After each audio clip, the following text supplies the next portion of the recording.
Welcome everyone to this week's episode. Today we'll be going over the game of facts for Control. Control is a single-player action-adventure game developed by Remedy Entertainment and published by 505 Games. The game was released on the 27th of August 2019 on the PS4, Xbox One and Windows. Upon its release, the game received many positive reviews. The title is currently a standalone, although given its success, a follow-up is likely to be on its way.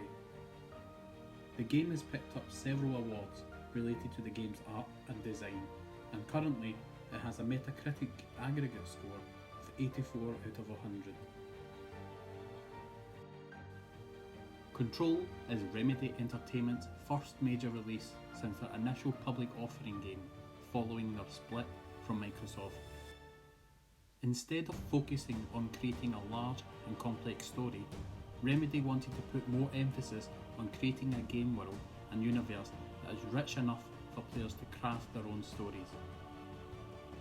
The goal for the team was to create a game that has high replayability. However, they still wanted to leave narrative elements for players to discover to help flesh out the world. They added additional documents, audio logs and live action video footage that the player could review at their own pace. The design team's approach was not to create terrifying moments, but to create a continuing sense of dread throughout for the player.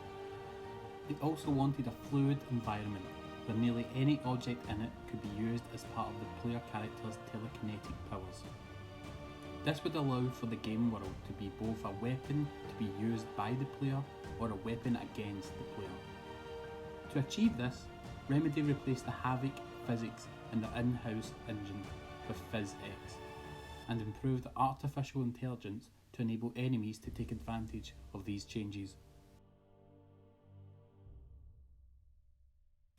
The player controls Jesse Faden, who arrives in the oldest house under the telepathic guidance of Polaris.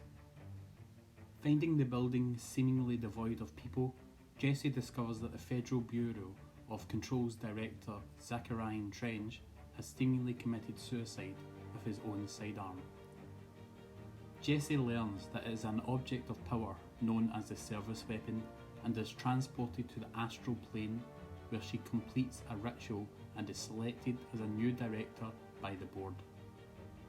Jesse emerges to find that the oldest house has been invaded by a hostile force she dubs the Hiss. This has seemingly possessed most of the Bureau's agents and corrupted the building's shifting topography. Jesse, however, uses the object of power known as the Hotline to listen to the lingering presence of Trench. He replays that his former management team knows the secrets of the Bureau, and Jesse hopes that they may be able to tell her the whereabouts of her brother Dylan, who was kidnapped by the FBC years prior. Remedy has affirmed plans for at least 2 additional content expansions to Control. These are titled The Foundation and Awe, and both are narratively set after the main game, with Jesse once again taking the centre stage.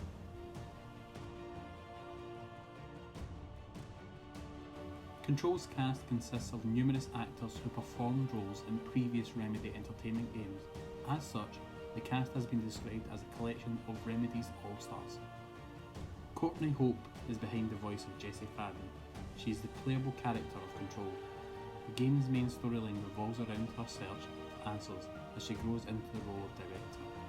Hope previously portrayed the character Beth Wilder in Remedy's 2016 title, Quantum Break.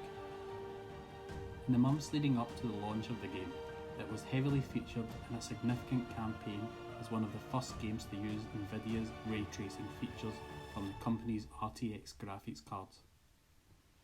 The game was bundled with sales of graphics cards supporting the RTX technology. Nvidia created and hosted 9 videos, including an exclusive gameplay trailer to display the game's ray tracing integration. The oldest house setting was based on brutalist architecture, a style utilising large concrete blocks popularised in the 1950s and used in many government buildings at the time. The game's world design director, Stuart McDonald, described Brutalism as a good science fiction setting as it has the sense of power, weight, strength and stability to it. As far as glitches are concerned, there are some out there for Control. Speedrunners are using a glitch which turns the player invisible, which helps them get around easy. There's also an out of bounds glitch which involves certain in-game objects. Unfortunately, there are some reports of a glitch which locks up parts of the game, forcing the player to restart missions from the start. Given the high physics-based gameplay involved, there may be many more glitches to be found. Some of these will be fun, but others may be very disruptive. There are various alternate costumes that can be unlocked throughout the game. A Candidate P7 costume can be found in an open cabinet in the Prime Candid training room.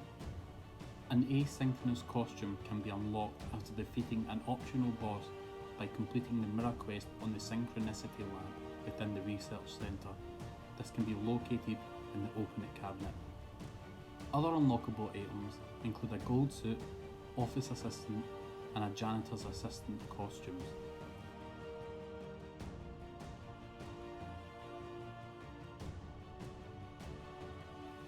Control is an overall uniquely pleasant experience. The game has been gaining a lot of praise and rightfully so. From the responsive and fun gameplay to the physics-based combat, the game can be a blast to play at times. If you're looking for a new game to pick up, then this is a fun adventure that is well recommended. Thanks for watching everyone. More videos will be coming your way shortly. In the meantime, please check out the previous videos on the channel, and if you like this content then please leave a like and subscribe.